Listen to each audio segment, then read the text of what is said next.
open and talking about my feelings a lot. Like, oh yeah, like she thinks I'm overly emotional. That pisses me off. But for me to say like, it bothers me that you are not an affectionate person. Hey guys, and welcome back to Little Black Book Who Know What Time It Is. Talking to you guys about Miles and his friend Blake and their conversation that they had. If you're new to the channel, do me a favor, make sure you like, share, subscribe, click on that bell button for notification of the uploads. And we appreciate you if you're a returnee, because you know why? You got the minerals, you got the minerals. Alright, cool. Let's get into this boom. You understand? Let's get into the video. So, obviously with the Miles and the Blake conversation, I think it's a very important conversation because, again, it highlights where Miles's mind is at. And I think we've been seeing the unraveling of Miles's mind over the course of the weeks. We've seen Miles be more vocal. We've seen him express to Karen how he felt about the relationship and how he felt about his needs not being met. We've heard him vocalize those to Karen. We've heard him vocalize it to Woody. And so now we're hearing him discuss very plainly. And I think I said this last week in the last review. I said to you that Miles has got to a stage now where he is saying it out. He's frustrated. So now it's coming out. And the leak of frustration started when he met Amani and Woody on the table, and he expressed that she doesn't tell me that she likes me, or doesn't tell me that she finds me attractive. Now, here we see with Miles and Blake, and I want to really highlight some things because I think this, again, oh man, it's mad. All right, cool. So one of the very first things that Miles kind of says is that, you know, he has a lot of uncertainty. And I think I said this in another review where I said, look, you know, in a relationship, yeah, we go through stages in a relationship, right? In relationships, we go through, like, you know, the beginning phase, which is the romantic phase. And then we go into this phase where we do power struggles. And then we go into stability. And then we go into the next stage and the next stage after that, right? But the key thing is that, obviously, the fighting stage comes after you've had a good romantic flat foundation, right? And in this romantic stage, it can last anywhere from 2 to 2 years. But in the process of Miles and Karen's relationship, there has been a romantic stage, okay? And that has quickly dissipated, or is dissipating, because now Miles has started to see, okay, this is not what it is. The moment that Miles began to look and see that, oh, this is not what it is the moment the relationship started to descend into a struggle for power.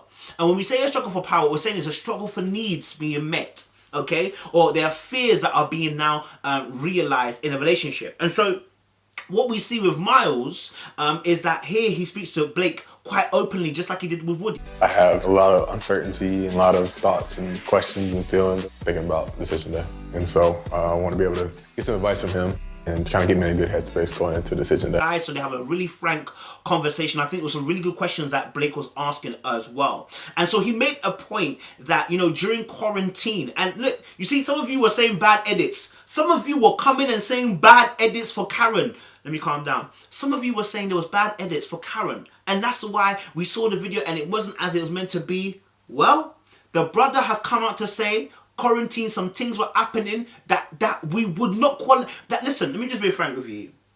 This is exactly what she does. She gets her food, clothes are right here. Right. I'm right here. She sits like this. The things that Miles is saying are, and this is why I struggle to defend Karen, because at one point you can say that Karen doesn't like Miles, or she doesn't find him attractive, which we already have established. The respect boundary is what leads her to want to find him attractive. All right, cool. Okay, so she doesn't respect him as much, right? But not only that, you know, she not only that, but obviously during quarantine, we saw the distance. We saw the fact that she came, and some of you were making some mad excuses about, oh, she's had a hard day at work, so when she comes back, she doesn't want to be all over him. No, darling, she didn't want to be back all over him in the first place. And now quarantine has happened, it's exposed it further. Because that's what quarantine has done for a lot of relationships. Is explored and has exposed that many people's relationships aren't based on meeting people's needs. They are there to meet maybe someone's needs, but not everybody's needs. And so what we saw Miles talk about here is that they didn't really speak in quarantine as the way he expected them to speak. So though they were talking, conversing, yes, they were getting on together, there was a big moment that he mentions, and I think this is really critical to understand how the dynamics of the relationship is. We are 4 months in to the relationship. I do not want to hear slow, because slow is something here in this particular case that does not apply. Why? Because the person has stated why they feel like they can't be lovey-dovey, touchy-touchy, okay, with the person. We kissed. I think it was a struggle in the beginning. Part of it was, I felt like he wasn't like 100% keeping it real. I felt like he was just trying to be like... And it's got nothing to the person doing, I take things slow. It's got all to do with how the person feels about the other person. Let me calm down. Let me grab some water. Let me chill. Ooh. So, situation like this, and this is why I said that the behavior can almost the behavior of Karen can almost begin to venture onto abusive, in the sense of the fact that when you know that this is what the person may need or want and you intentionally do the opposite, it can look toxic. It can look toxic. I want to just, you know what I'm saying? So what he mentions here is that, there's a situation where they were at home and there was a pile of washing on the sofa, right? On the seat, on the solo seat, okay? Miles was sitting down in the chair. Oh, I want you to understand this. This is why I was so vexed at Dr. Viviana for saying, let's take sex on the table when they weren't solving nothing. And then, you know what I'm saying? But anyway, there was clothes on the chair. Miles is sitting in the sofa. And instead of her coming to sit on the sofa next to Miles, she sits on the sofa edge, on the armchair of the other sofa. So now she's not sitting near Miles. She's sitting on the... That's exactly what she does. She gets her food. Clothes are right here. Right. I'm right here. She sits like this. Sofa. Now someone might say, well, she just wanted her space. Well, sis, remember, Karen said herself, when I want space, I want to be able to... How do I communicate that with you? So you've had that discussion. Is that how you decided you wanted to deal with your space? Oh, wait a minute. Is that how you wanted it to be led? That's not how you wanted it to be led. See, in a relationship, okay, when you say you communicate and you said that your strongest point is communication, that's good. But I'm starting to realize your strongest point is going to be comprehension, because that the communication is only one aspect. And so I don't believe that is a conversation that they had when she mentioned, if I need space. Okay, because that has to be articulated. Now, we saw in the last few episodes where Miles was frustrated and Dr. Pepper had to call out Karen, okay, that Miles was on the sofa at one point and Karen came and sat down and was facing away from him, and there was a huge distance between the two of them. He had to beg himself to hold her arm, okay, just to keep the contact between the two of them. Now, let me be very frank with you, yeah? My missus is more physical touch than I am, yeah? But listen, when we are on the sofa or whatever, we can sit together. We can sit together. I feel no way sitting next to her. Why? Because I don't feel no way about sitting next to the person that I like. You understand? Like, I don't have a trauma in that place. I don't have past experiences in that place. I don't have any of that. Yeah? So for me, okay, this was something that again highlighted the issue in the relationship. And the fact is, Miles has already, and I'm trying to defend Miles' walk, but I'm trying to say that he's already said this though. It was only a few weeks ago he said to her, listen, that needs to change. It was only a few weeks ago he said to her, listen, my darling, let me be very frank with you. This is what I need. And she put her hand on her shoulder and said, do you need a hand on the shoulder? All that kind of like, underhanded tone that you use when you're trying to belittle someone. You used it then. You said touchy-feely was natural for you. Once you trust a person, at the moment, do not trust him again. I'm confused. Are you trusting him or you're not trusting him? Eats like this, bruh. And I'm sitting there and I'm like, what? Right, it's hard not to take that person. How do you not take that person? I'm like, you don't want to sit next to me? Like, but again, I'm going to vacate that. It's not trust.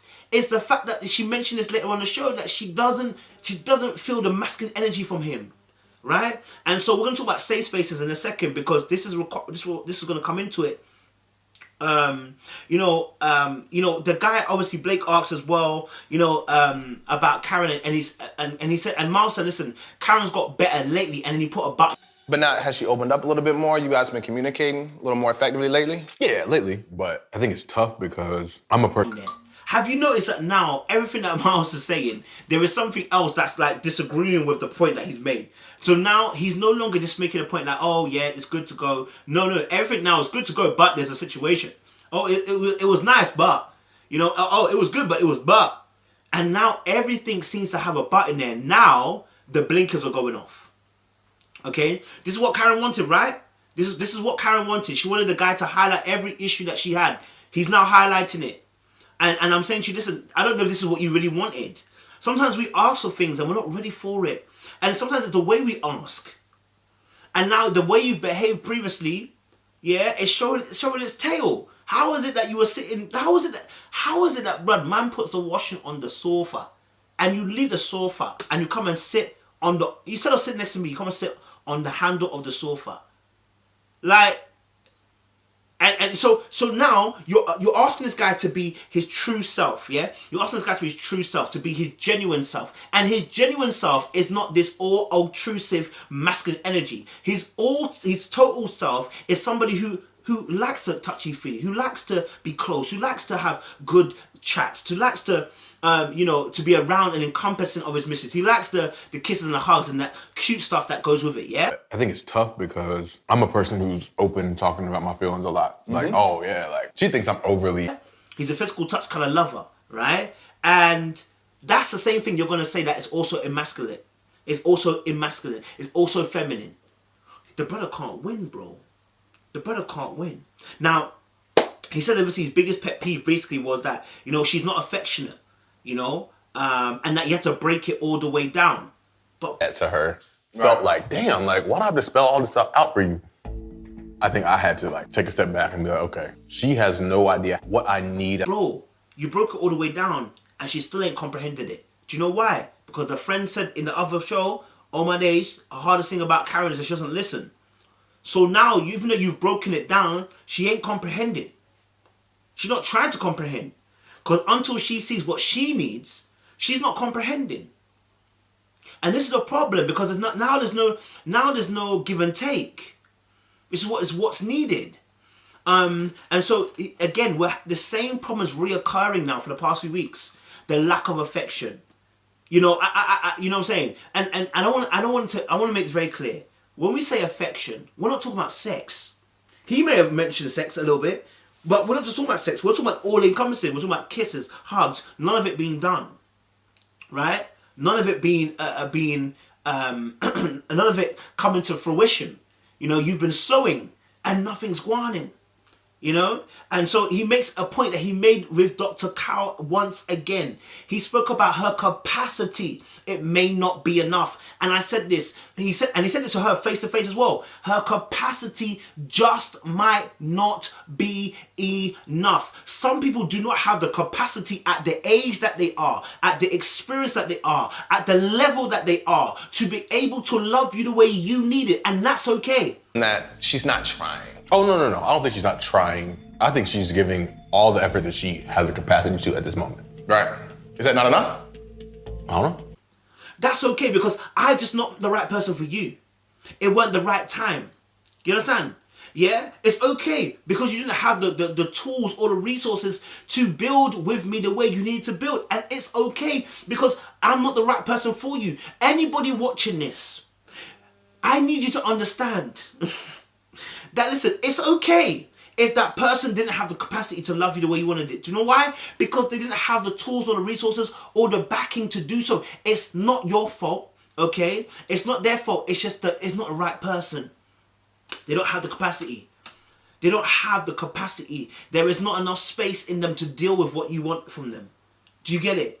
Yeah? And so there's a question I was asked, what makes him say yes before this, what will make him say yes at decision day? And what was interesting is that the comparison of body language that Miles operates in. So remember I said to you guys, Miles is very expressive. Everything is in his face. It's in his body. He cannot hide who and how he feels. So in this particular question, when it's asked about the yes, I want you to see the energy, the vim, the tenacity, okay, that Miles uses to answer this question. Look at the body. Decision day comes. What makes you say yes? On paper, she's everything that I asked for. She's smart, she's beautiful, she's driven. She's probably the best. Body language. Look at the fact that he's upright. Shoulders are pegged back a little bit. Bred forward a little bit. But he's looking upright, he's forward, he's answering the question. right? And he says the fact that, you know, and the way he talks about her cooking. She's probably the best cook I've ever. Yeah? That's been consistent, huh? Oh, that wasn't just week one type deal, that red wasn't fish. week one. Oh, bro, it's gotten better. It's gotten better. And that her cooking is so amazing. Look, one thing I got to admire about Miles is that he is a person that will really be a great hype man. When it comes to hyping anybody, Miles is that guy. The guy will hype you to oblivion. Yeah? And we've seen, I've already spoken about this in the last thingy, the how she operates with taking compliments. She's not good at it. That's why she can't, she can't give it, so she can't receive it. You understand? So, and that's an issue in itself. And that we'll talk about that, the 5 love attachments. We'll deal with that as well. So he talks about how that, and notice how he's changing it. Karen is my type on paper. on paper, she's everything that I asked for. She's smart, she's beautiful, she's driven. She's probably the best. Do you know that phrase where it comes when you say that? You're like, Love Island, isn't it? But you're my type on paper. So you have all the credentials, like you're going for a job, all the credentials that we need. But when you come to the interview, you don't shine bright. You don't shine like a diamond, because there's diamonds in the sky. You don't shine bright. Yeah, so although credentially, I'm looking at your stats, I'm looking at your academics, I'm looking at your degrees, I'm looking at what you do for hobbies and them thing there, but when you get in front of me, you're lacking that spark.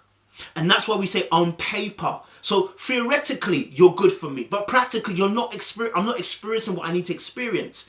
And many relationships can be like this. And sometimes what we do is we overcompensate. This is what Miles is beginning to do, and he's been doing it for a little while. He's overcompensating. The person's not producing the practicalities.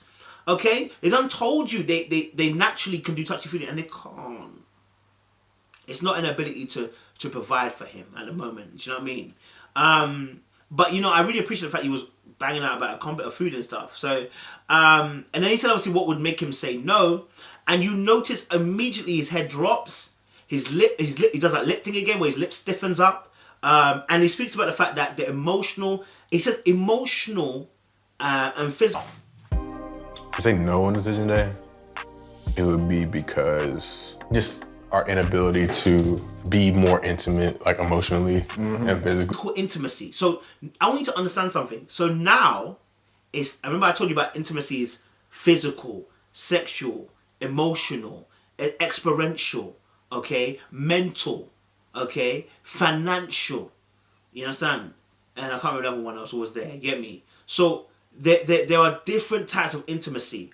They're connecting on a mental level. They're having conversations. They're talking.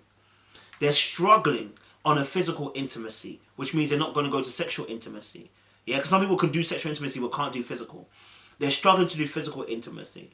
Okay? And also they're struggling emotionally. Why? Because whenever he expresses his emotions, he has to think, am I being too masculine? And when she says it obviously as well, the fact that he's pissed about the fact that she keeps calling him, she keeps thinking that he's too emotional. And then because that, and remember, she links too emotional to not being masculine. Remember, I did a review on this. I showed you guys the clips. The very first episode, we started on a bad foot. The very first episode, we started on a bad foot. You know? We started on, oh, he's too emotional. He's too emotional. That's not the kind of type that I'm interested in.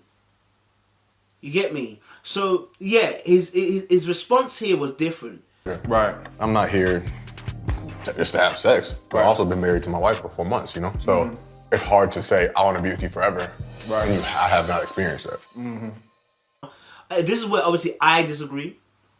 I disagree because obviously being a Christian, I think also as well that you can develop a physical intimacy that's not too much, and you still know that person's got an energy that you can match yours. Now, you may not know 100%, but sex is something that's learned. You can practice. You can get better. You understand? So that's not an issue. Sex can always grow in the skills department. So that's not the key issue. The key issue is that there is intimacy issues, emotionally, physically, and that must be very wear and tear on him wanting to be in a relationship with her or be married to her because you're feeling like you're being rejected.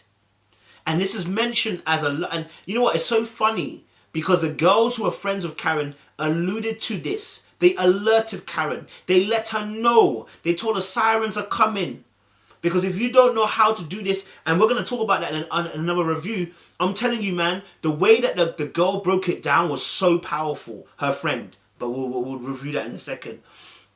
And so, you know, he says, obviously, what do you think it would take to get under Karen, the facade, the armor? What would it take? And he said, time.